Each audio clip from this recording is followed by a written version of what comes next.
we are going to explaining the features of water surface profiles, continue that topic, because in the last lecture we have completed the surface profile for the mild slope M1 and M2. After that, in this lecture we will continue about the M3 and steep slope S1, S2, S3, about the critical and the horizontal adverse. Okay. After completion of this lecture, you will learn about the surface profile completely. The 12 surface profiles we have completed, which type of 12 surface profile we will made. Okay. So, in this lecture hydraulic engineering and machine KCE 403, let us start. This is the lecture number 6. So, M3 curve. Okay. Before this M1 and M2 curve हम लोग draw कर चुके हैं, देखा था practically वो कहाँ पर आपके ड्रॉ होते हैं, कैसे वो ड्रॉ होते हैं, ड्रा डाउन जो रहता है आपका बैक वाटर कर्व होता है, ड्रा डाउन कर्व बनते हैं, तो वो किस रीजन में कैसे बनते हैं. अब M3 की बात करें तो हमें मालूम है कि ये माइल्ड स्लोप होगा. स्लोप को एक बार फिर से मैं यहाँ पे लिख देता हूँ कि हम लोग जो आपको बताए थे कि स्लोप जो रहते हैं वो M mild, steep, critical, horizontal और एडवर्स, ये 5 स्लोप हम लोगों ने डिवाइड किए थे on the basis of depth. कौन सी डेप्थ? नॉर्मल डेप्थ और क्रिटिकल डेप्थ. माइल्ड के लिए क्या रहता है हमारा, नॉर्मल डेप्थ जो होती है वो क्रिटिकल से ग्रेटर होती है. स्टीप के लिए जो था आपका वो normal depth less than critical होता है. क्रिटिकल के लिए y naught equal to Y C होता है. यहाँ पर y नॉट जो नॉर्मल डेप्थ एग्जिस्ट नहीं करती, तो स्लोप जो होता है वो s नॉट इक्वल टू 0 हो जाता है और यहाँ s नॉट लेस देन 0 हो जाता है. ओके. तो ये 5 कंडीशंस थी, उसमें से हमने देखे थे कितने कितने रीजन में डिवाइड होता है, क्योंकि जो डेप्थ हमारी होगी नॉन यूनिफॉर्म डेप्थ y, वो या तो आप इन दोनों से बड़ी होगी या इन दोनों के बीच में आएगी वैल्यू, या तो इनसे दोनों से लेस देन होगी. उसके बेसिस पे आपको रीजन में डिवाइड किए थे हम लोगों ने. जैसे आपको बता दें किस तरीके से रीजन डिवाइड किए थे. जैसे माइल्ड के लिए ये था, तो ये फर्स्ट रीजन था, ये नॉर्मल डेप्थ लाइन होती है, ये क्रिटिकल डेप्थ लाइन होती है. रीजन 2 इन दोनों के बीच का होता है, क्रिटिकल डेप्थ लाइन और नॉर्मल डेप्थ लाइन के. ओके. रीजन 1 और रीजन 2, और जो बॉटम और क्रिटिकल डेप्थ लाइन के बीच में होगा वो रीजन 3 होगा आपका. ओके. तो 1 2 3 3 रीजन आपके ये हैं. ओके. तो ये 3 रीजन्स आपको दिए गए हैं. तो इन 3 रीजन्स में हमने देखा था कैसे हॉरिजेंटल एज्यूमटेड से हमारी इस तरीके से ये इस लाइन को टेजेंसली टच करते हुए M1 प्रोफाइल बनाई थी. उसके बाद में यहाँ से तो टेजेंसली चलेगा, लेकिन इसको हमेशा वर्टिकली या 90 डिग्री एंगल पर ये वर्टिकली टच करती है क्रिटिकल डेप्थ लाइन को. तो ये M2 प्रोफाइल बना था. M2 प्रोफाइल में क्या बना था हमारा, dy/dx निगेटिव आया था. इसका मतलब ये हुआ था कि जो होगी वो ड्रॉ डाउन कर्व बनेगा. ओके. डेप्थ डिक्रीज करेगी इन the direction of the flow.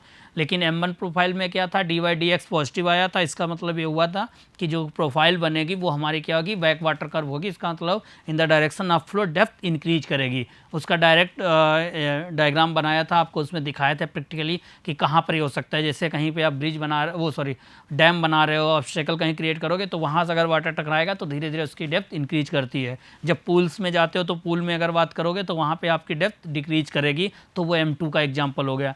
M3 में आते हैं. M3 के लिए आपको बता रहे हैं कि यहाँ पे स्ल्यूस गेट दिया गया है. ओके. तो ये स्ल्यूस गेट जो आपका है, इसमें हम देखेंगे कैसे प्रोफाइल हमारी M3 की प्रोफाइल बनती है. ओके. तो स्ल्यूस गेट में आपका ये प्रैक्टिकल एग्जांपल है. जहाँ पर भी स्ल्यूस गेट होंगे तो वहाँ पर हमारी M3 प्रोफाइल बनती है. ओके. बनेगी वो कैसे, उसकी क्या मैथमेटिकल कैलकुलेशन है वो आपको बता रहे हैं, ये समझ लीजिए. तो यहाँ पर ये देखिए स्ल्यूस गेट को अगर ओपन करोगे तो यहाँ पर क्या होगा, हमारी M1 अगर प्रोफाइल जब भी माइल्ड की बनेगी तो नॉर्मल डेप्थ लाइन इसके ऊपर होती है, क्रिटिकल डेप्थ लाइन आपकी नीचे रहेगी. तो अब यहाँ से जब ये प्रोफाइल बनती है तो ये M3 प्रोफाइल बनती है. तो देखिए ये क्या कर रही है, बॉटम को टच करेगी और क्रिटिकल डेप्थ लाइन को. क्रिटिकल डेप्थ लाइन को टच करते हुए आपको पता है वर्टिकली टच करती है, मतलब 90 डिग्री एंगल पे इसको टच करेंगे. ओके. यहाँ पर ये टच करेगी. तो अब देखिए यहाँ पर क्या, where a super critical stream enters a mild slope channel M3 type of the profiles occur. जब कभी भी सुपर क्रिटिकल फ्लो यहाँ पर होगा तो वहाँ पर अगर आपका सुपर क्रिटिकल फ्लो है वो स्ट्रीम में इंटर जब करते हैं तो माइल्ड स्लोप चैनल होता है, M3 टाइप प्रोफाइल बनती है. The flow leading from a spillway और a sluice gate to a mild slope form a typical example.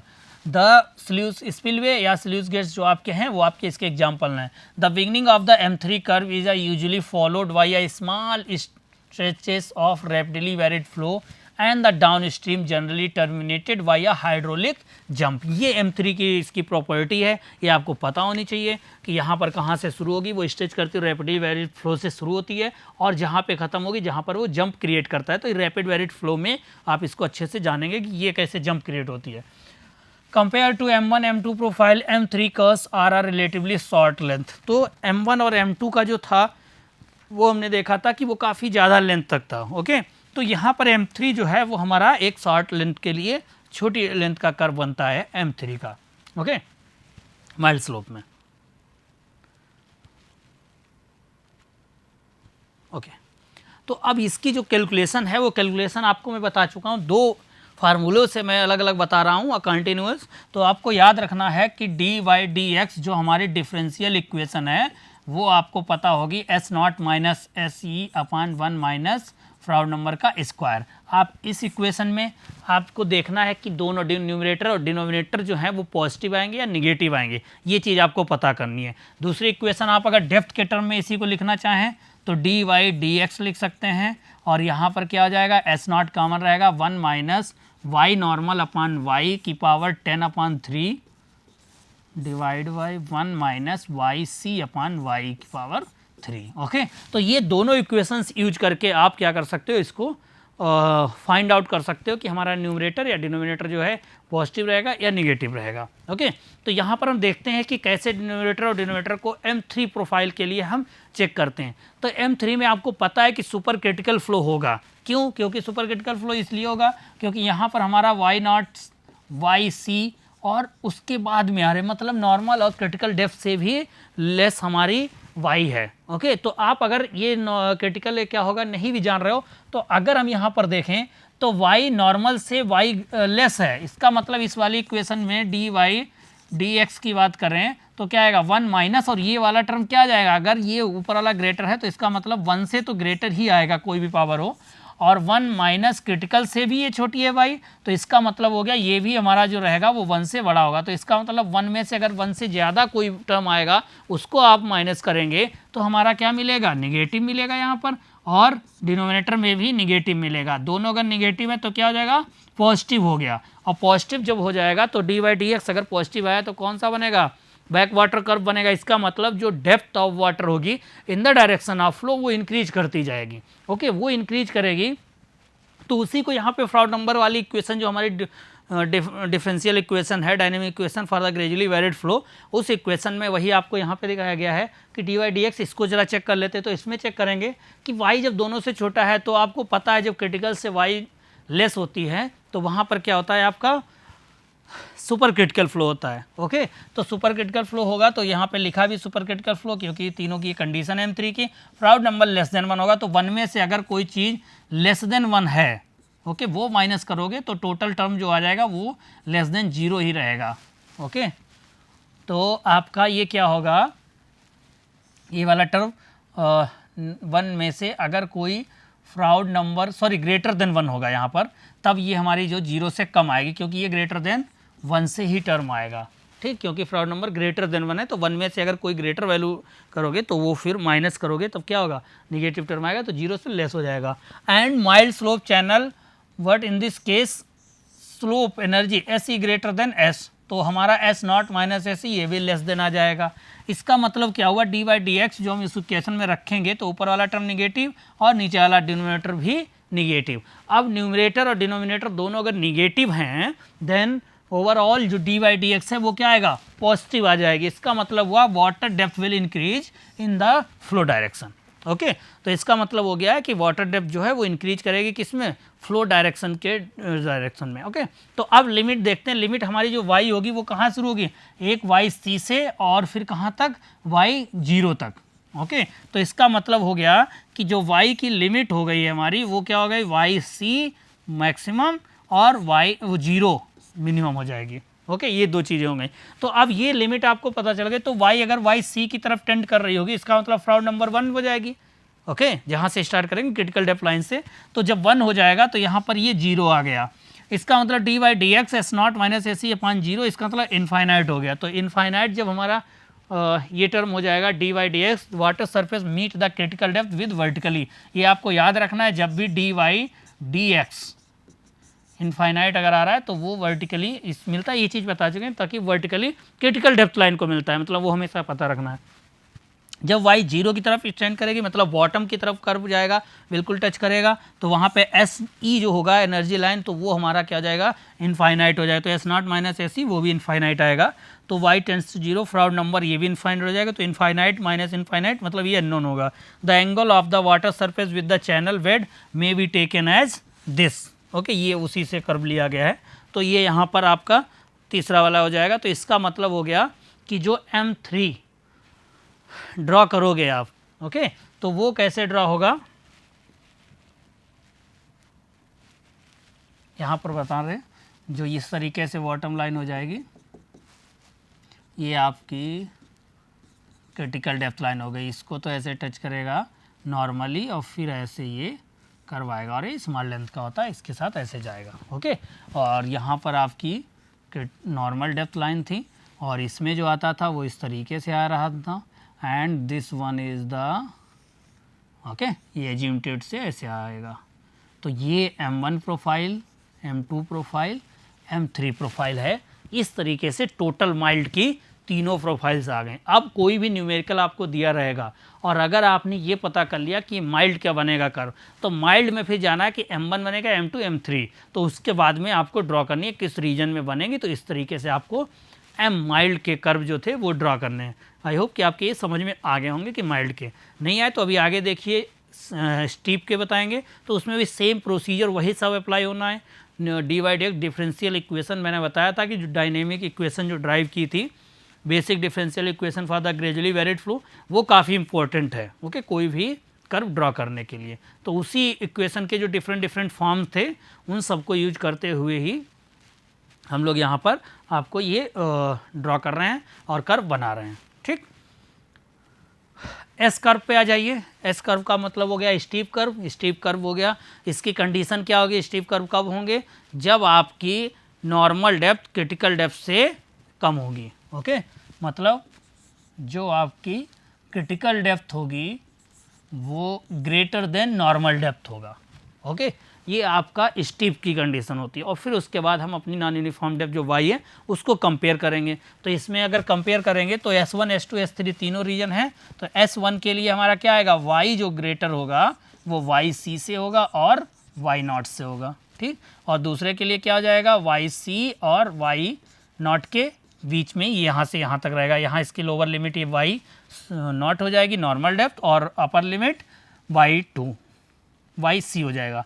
और थर्ड वन के लिए YC greater than Y0 greater than Y, ये आपकी S3 प्रोफाइल बनेगी। Okay, अब ये S1 और S2, S3 प्रोफाइल की आपको कंडीशंस पता हैं, ये तीनों कंडीशंस पता है। इसका मतलब यहाँ से हम पता कर सकते हैं कि Y की लिमिट क्या है। Y की लिमिट ये है कि ये लोअर में तो आएगी, इसको Y क्रिटिकल डेप्थ लाइन को टच करेगी, लेकिन अपर में कहाँ तक जाएगी, इनफाइनाइट तक जाएगी। तो इनफाइनाइट से हम हॉरिजॉन्टल एजिम्प्टेड मान के आएंगे। तो इसकी लिमिट जो इसमें हो जाएगी वो आपकी इनफाइनाइट से YC तक रहती है। ओके, यही लिमिट याद रखनी है आपको। अब इस वाले रीजन में लिमिट क्या रहेगी, अपर में जब ये प्रोफाइल जाएगी टच करेगी किसको, YC को, और लोअर में आकर इसको ये Y नॉर्मल को टच करेगी। Y जब हमारी वेरी करेगी, Y नॉर्मल Y0 एन या ओल से लिख सकते हैं। थर्ड में हमारी लिमिट क्या रहेगी इसकी Y की, अपर में कहाँ तक जाएगी, ये नॉर्मल डेप्थ लाइन तक, तो Y0 तक।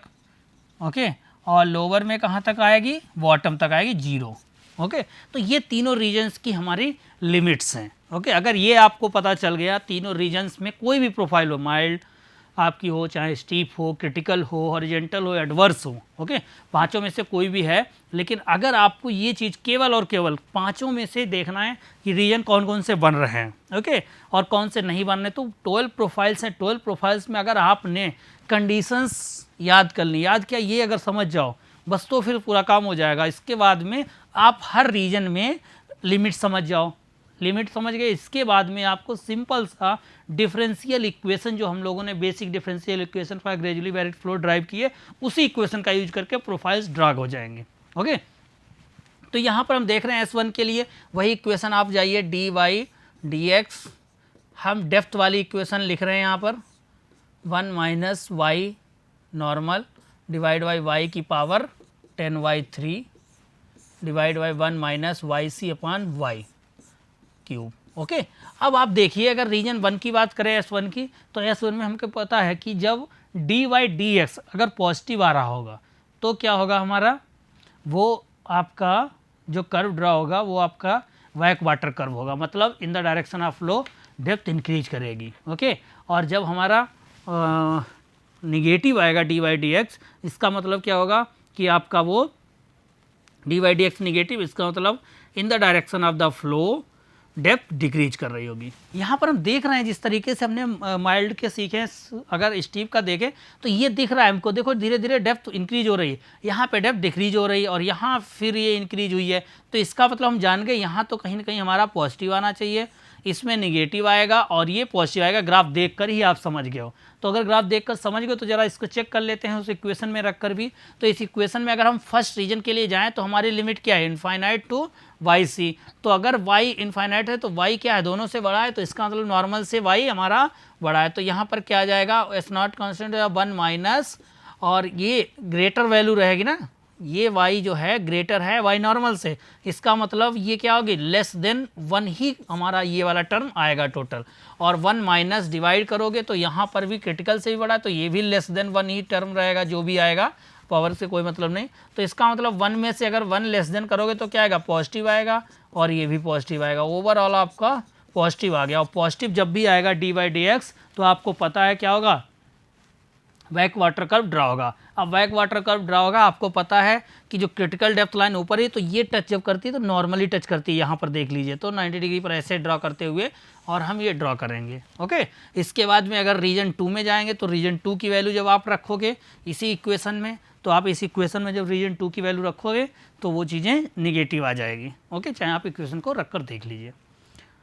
आगे देखते हैं S1 जो प्रोफाइल ड्रा की थी इसका क्या प्रैक्टिकल एग्जाम्पल है। तो यहाँ पर आप देखिए कोई भी ऑब्स्टेकल क्रिएट किया, अगर यहाँ पर किसी भी तरीके से क्रिटिकल डेप्थ लाइन आपकी ज़्यादा है नॉर्मल डेप्थ लाइन से, तो वहाँ पर हम देखेंगे कैसे, यहाँ पर आपको इससे तो पता है कि डेप्थ तो इंक्रीज ही होगी, तो स्टीप स्लोप के लिए है, इसको ज़्यादा स्लोप दे दिया होगा। द स्टीप स्लोप मतलब हो गया S1 profile is produce when the flow from steep channel is terminated by the deep pool created by an obstruction such as weir or dam. At the beginning of the curve, the flow change from the normal depth supercritical flow to subcritical flow through a hydraulic jump. Okay, the profile extend downstream with a positive water slope to reach a horizontal azimuth to the pool elevation. ये होता है, यहाँ पर ये create हो रहा है सारी चीज़ें, यहाँ पे क्रिटिकल डेप्थ लाइन ऊपर होगी, नॉर्मल डेप्थ लाइन नीचे होगी, और ये ऐसे प्रोफाइल बनती है S1 की। उसकी सारी कैलकुलेशन कैसे करनी है, S1 में हमने आपको पूरा बताया था कि water surface will be region 1 में होगी, S1 में स्टीप स्लोप में, और क्या होगा, चैनल आपका and the flow is obviously super critical होगा। ओके, सुपर क्रिटिकल फ्लो का मतलब हो गया कि y greater than y critical होगी जो हमारी होगी, और क्रिटिकल से ग्रेटर देन y नॉर्मल से होगी, मतलब क्रिटिकल जो है वो नॉर्मल से तो ग्रेटर होगी। ओके, तो फ्राउड नंबर ग्रेटर देन बनाएगा तो 1 माइनस फ्राउड नंबर का जो टर्म है वो क्या हो जाएगा, लेस देन 0 आ जाएगा। तो आपको यहाँ पर एक वो इक्वेशन याद रखनी है डिफरेंशियल की, दूसरी वाली, दोनों इक्वेशन से मैं बता रहा हूँ, डी वाई डी एक्स किसी भी बुक में आप पढ़ लीजिएगा, तो S naught minus S C divide by 1 minus Froude number का स्क्वायर। अब इसमें भी आप देख सकते हो, अभी जो हमने डेप्थ के टर्म में रिलेशन आपको डी बाई डी एक्स बताया है, तो अब आपने देखा है कि कैसे positive negative D by D x करवा रहा था। आप S1 S2 S3 तीनों के रीजन पता कर चुके हो, जान चुके हो कि कैसे वो ड्रा होंगे। अगर उसी को हम इस इक्वेशन में भी रखना चाहें, किसी भी इक्वेशन में, जितनी भी मैंने डिफरेंशियल इक्वेशन की डिफरेंट इक्वेशंस बताई हैं, आप उसमें कंडीशन लगा सकते हो, लेकिन रिजल्ट सभी में सेम ही मिलेगा। ओके, सो यहाँ पे मैं चेक कर रहा हूँ कि फ्राउड नंबर ग्रेटर देन 1 है, तो इसका मतलब 1 माइनस एफ आर का स्क्वायर जो डिनोमिनेटर का टर्म है वो लेस देन 0 आ जाएगा। Steep slope channels, what in this case energy slope is greater than the bottom slope. That's why S naught minus SE numerator terms less than 0. It means both the numerator and denominator are positive. Okay, so here we write down the positive upon positive, overall is positive. This implies that water depth will increase in the flow direction. Okay, and the azimuthal behavior of water surface, it is the limit from infinity to y critical. So whenever we tends toward the y infinity, then velocity is 0 and Froude number 0, it means 1 minus Froude number equal to 1. And whenever we depth y tends toward the infinity, then this conditions come and we put these values, then we get s naught and dy dx. whenever this is the x s naught, slope जब S naught आता है तो हमारा क्या होता है, horizontally the water surface meet a very large depth as a horizontal asymptote से आएगा. तो ये सारे लिमिट्स लिखिए S1 कर्व की. ओके, यहाँ पे देखिए लिखा है कि अगर D Y D X infinity हो जाएगा, जब जीरो रखेंगे तो water surface will be meet the critical depth line vertically. तो अब आपको ये चीज़ पता चल गई है कि अगर डी वाई डी एक्स, समझिए मेरी बात, जब हम लिमिट्स यूज कर रहे हैं तो डी वाई डी एक्स अगर आपका एस नॉट के इक्वल आ रहा है तो वो कहाँ से शुरू होगा और कैसे दूसरी लाइन को टच करेगा, ये चीज़ बता दें. तो हॉरिजेंटल एज्यूमटेड से जो होगा वो हॉरिजेंटली आपको मतलब टेजेंशियली आपका स्टार्ट होगा कर्व जब एस नॉट के इक्वल आएगा. लेकिन जब यही डी वाई डी एक्स आपका इनफाइनाइट आएगा, इनफाइनाइट जब आएगा तो आपका जिस भी लाइन को टच कर रहा होगा वो कर्व, तो वो वर्टिकली मतलब 90 डिग्री पर टच करेगा. ओके, उसके साथ कनेक्ट होगा. ये चीज़ है. तो ये चीज़ें इस लिमिट से आप समझ सकते हो. यहाँ पर वैल्यू पुट करने पर कब होगा, जब हम ये इसकी लिमिट्स पुट करेंगे. तो लिमिट्स के बेसिस पे आप जब कैलकुलेट करेंगे तो D Y D X S naught अगर आ रहा है, देन आप ये तो समझ गए. देखो डी वाई डी एक्स यहाँ पॉजिटिव है, इससे आप ये समझ गए कि हमारा ड्रॉ डाउन वाटर बनेगा या बैक वाटर कर्व. तो बैक वाटर कर्व पॉजिटिव है तो बैक वाटर कर्व बन गया. तो बैक वाटर में ये समझ गए हो इन the direction of the flow increase करती जाएगी डेप्थ. अब ये है कि वो जो कर्व ड्रॉ कर दोगे इंक्रीज करते हुए तो वो एज्यूमटेड को कैसे टच करेगा और जो नॉर्मल डेप्थ लाइन होगी या क्रिटिकल डेप्थ लाइन होगी उसको कैसे कनेक्ट करें, उससे कैसे हम जोड़ें. तो उसके लिए क्या करना होगा, उसके लिए लिमिट्स रखनी होंगी. और जब ये लिमिट्स आप रखेंगे तब आपका क्या होगा कि अगर D Y D X S naught आया तो आप समझ जाइएगा जो भी लाइन जहाँ पर भी टच करेगा कर्व वो आपका हॉरिजेंटली या टेजेंशियली ही टच करेगा. लेकिन अगर D Y D X infinite आ रहा है तो आपको याद रखना है वो वर्टिकली ही टच करेगा. इसका मतलब हो गया कि डी वाई डी एक्स अगर आपका एस नॉट के इक्वल आ गया तो हमारा टेजेंशियली रहेगा और हॉरिजेंटल. ओके, और अगर डी वाई डी एक्स आपका इनफाइनाइट आ गया तो हमेशा वो वर्टिकली टच करेगा, के कनेक्ट होगा या एंड 90 डिग्री पर. ठीक, नॉर्मली या परपेंडिकुलर उसको टच करेगा. ओके, ये चीज़ समझ गए. तो दो ये कंडीशन याद रखनी है आपको, तो सारे ग्राफ ड्रा हो जाएंगे कि अगर डी वाई डी एक्स जब हम लिमिट्स लगाएंगे infinite to that line. Okay, तो y की वैल्यू हम कैसे उसको एक्सचेंज करनी है तो वहाँ उस हिसाब से अगर हम यूज करेंगे तो हमें चीज़ें पता चल जाएंगी. तो आप ये जान गए हो कि कैसे वो किसी भी लाइन को हमें टच कराना है, कैसे उस लाइन से कनेक्ट होगा कर्व. और तो दो कंडीशन आपको ये याद रखनी है. और कर्व आपका कैसा बनेगा, ड्रॉ डाउन या बैक वाटर कर्व, उसके लिए आपको D Y D X positive या निगेटिव, ये दो कंडीशन याद रखी. तो अगर चार कंडीशन आपको पता है और उनमें कैसे क्यों, हमको सिर्फ डिफरेंशियल इक्वेशन याद रखनी है. तो वो डिफरेंशियल इक्वेशन की चार कंडीशंस जो बनेगी वो पूरा आपको ग्राफ ड्रा करना बता देंगे कि कैसे ग्राफ आपका ड्रा होगा और कहाँ पर किस लाइन पे कैसे वो टच करेगा. ओके, तो देखिए इनफाइनाइट आया तो आप समझ गए हो कि वो हमारा नॉर्मली लाइन करेगा. तो S2 S1 हो गया. S2 के लिए है सेम टू सेम सारी कैलकुलेशन होगी. Profile of S2 type occur at the entrance region of the steep channel leading from the reservoir at the break of grade from the mild slope of steep channels. Generally S2 profile are sort of the length. ये देखिए यहाँ पर इस तरीके से आएगा तो ये S2 होगा. यहाँ पे चेंज भी होती रहती है रीजन, सारी कंडीशन वही लिखी है कैसे यहाँ पर हमारी मिल रही है. ओके, S2 कर्व आप ड्रॉ करेंगे तो ये आपका इस तरीके से S2 कर्व ड्रा हो जाएगा. ठीक, उसके बाद में आपको पता है क्रिटिकल C कर्व. ओके, तो क्रिटिकल कर्व जब आप ड्रॉ करोगे तो यहाँ पर आपका बना है general shape of critical curve are given in the figure below. Asymptotic behaviour of each curve will be examined mathematically since the flow is critical stage y not equal to yc there is no region of 2.